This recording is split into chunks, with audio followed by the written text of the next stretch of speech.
తెలంగాణ కాంగ్రెస్లో కొత్త లొల్లి మొదలైంది. జిల్లా ఇన్ఛార్జ్ మంత్రులకు ఆ జిల్లాలోని కొంతమంది ఎమ్మెల్యేలకు పొసగడం లేదట. ఇది ఏదో ఒకటి రెండు జిల్లాలకు కాకుండా ప్రతి జిల్లాలోనూ ఈ సమస్య ఉందట. ఇది ఎందాకా పోయిందంటే జిల్లా ఇన్ఛార్జ్ మంత్రులను ఎమ్మెల్యేలు బైపాస్ చేసేంత దాకా వెళ్ళిందని గాంధీభవన్ వర్గాల ద్వారా అందుతున్న సమాచారం. జిల్లా అభివృద్ధికి సంబంధించి చేసే సమీక్షా సమావేశాలను కూడా ఆయా జిల్లాల్లోని పలువురు ఎమ్మెల్యేలు రాజకీయ అంశాలతో నింపేస్తున్నారట. సొంత ఇమేజ్ పెంచుకునేందుకు ఎమ్మెల్యేలు తాపత్రయపడుతున్నారు తప్ప జిల్లా అభివృద్ధి గురించి పట్టించుకోవడం లేదనే చర్చ రాజకీయ వర్గాల్లో నడుస్తోంది. దాంతో చేసేదేమీ లేక చాలామంది జిల్లా ఇన్ఛార్జ్ మంత్రులు చేతులెత్తేశారని అంటున్నారు. పరిపాలనా సౌలభ్యం కోసం జిల్లా అభివృద్ధి పనులు వేగంగా జరగాలనే ఉద్దేశంతో ప్రతి జిల్లాకు ఒక మంత్రిని ఇన్ఛార్జిగా చేయడం ఎప్పటి నుంచో ఉన్న సాంప్రదాయం. రేవంత్ రెడ్డి ప్రభుత్వం ఏర్పడిన తరువాత కూడా అదే పని చేసింది. ప్రతి ఉమ్మడి జిల్లాకు ఒక ఇన్ఛార్జి మంత్రిని నియమించారు. వారు ఏం చేయాలనే దానిపైన వారికి ముఖ్యమంత్రి అవగాహన కల్పించారు, బాధ్యతలు అప్పగించారు. ఇంతవరకు బాగానే ఉంది, కానీ పలు జిల్లాల ఇన్ఛార్జి మంత్రులు తమ బాధ్యతల్ని నిర్వహించలేకపోతున్నారని సమాచారం. వారు గత కొంతకాలంగా తమ జిల్లాల అభివృద్ధి విషయాల్లో సైలెంట్గా అయిపోయారట. దీనికి ఆయా జిల్లాల్లో కొంతమంది ఎమ్మెల్యేల వ్యవహార శైలే కారణమని అంటున్నారు. జిల్లాలో ఏ అభివృద్ధి కార్యక్రమం చేపట్టాలన్నా ఇన్ఛార్జ్ మంత్రి అనుమతి తప్పనిసరి.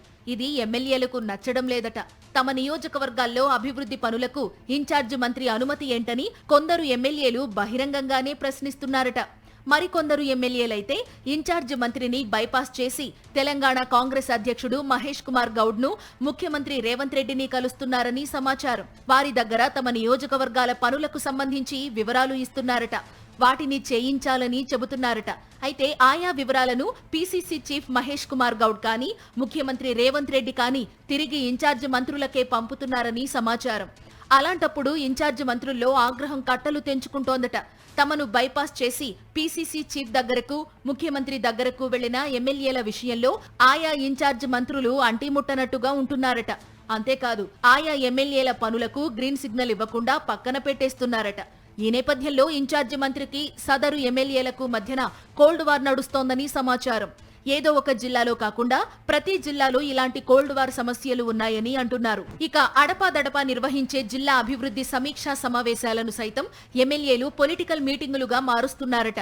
అభివృద్ధి అంశాలపై మాట్లాడకుండా తమ నియోజకవర్గాల్లో ఉన్న రాజకీయ సమస్యలను రివ్యూ మీటింగ్లో చర్చకు పెడుతున్నారట.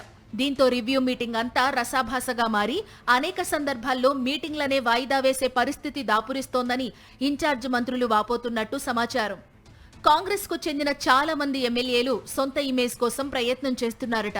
అందులో భాగంగానే ఇన్ఛార్జ్ మంత్రులను లెక్క చేయకుండా సీఎం, పీసీసీ చీఫ్లను కలిసి తామే బలమైన వారిమని నిరూపించుకునే ప్రయత్నం చేస్తున్నారనే చర్చ గాంధీభవన్ వర్గాల్లో నడుస్తోంది. జిల్లా ఇన్ఛార్జ్ మంత్రులు, ఎమ్మెల్యేల మధ్య జరుగుతున్న కోల్డ్ వార్ పై ఇటు సీఎంకు, అటు పీసీసీ చీఫ్ మహేష్ కుమార్ గౌడ్ కు పూర్తి సమాచారం ఉందట. అయితే వారు వాటి విషయంలో కలగజేసుకోకుండా ఎవరికి వారు జిల్లా స్థాయిలోనే పరిష్కరించుకోవాలని చెబుతున్నారట. మొత్తానికి జిల్లా ఇన్ఛార్జ్ మంత్రులు, ఎమ్మెల్యేలు ఎవరి రాజకీయ కోణంలో వారు వ్యవహరిస్తుండటంతో వారి మధ్య కోల్డ్ వార్ కంటిన్యూ అవుతోందని సమాచారం. ఈ నేపథ్యంలో ఇకనైనా తెలంగాణ కాంగ్రెస్ ఇన్ఛార్జ్ మీనాక్షి నటరాజన్ కలగజేసుకుని ఈ కోల్డ్ వార్ సమస్యలపై దృష్టి పెట్టి పరిష్కరిస్తేనే పార్టీ బలోపేతం అవుతుందని సీనియర్లు అభిప్రాయపడుతున్నారు. లేకపోతే చాలా నియోజకవర్గాల్లో ప్రతిపక్షాల విమర్శలు పెరిగిపోతాయని వారు భావిస్తున్నారట.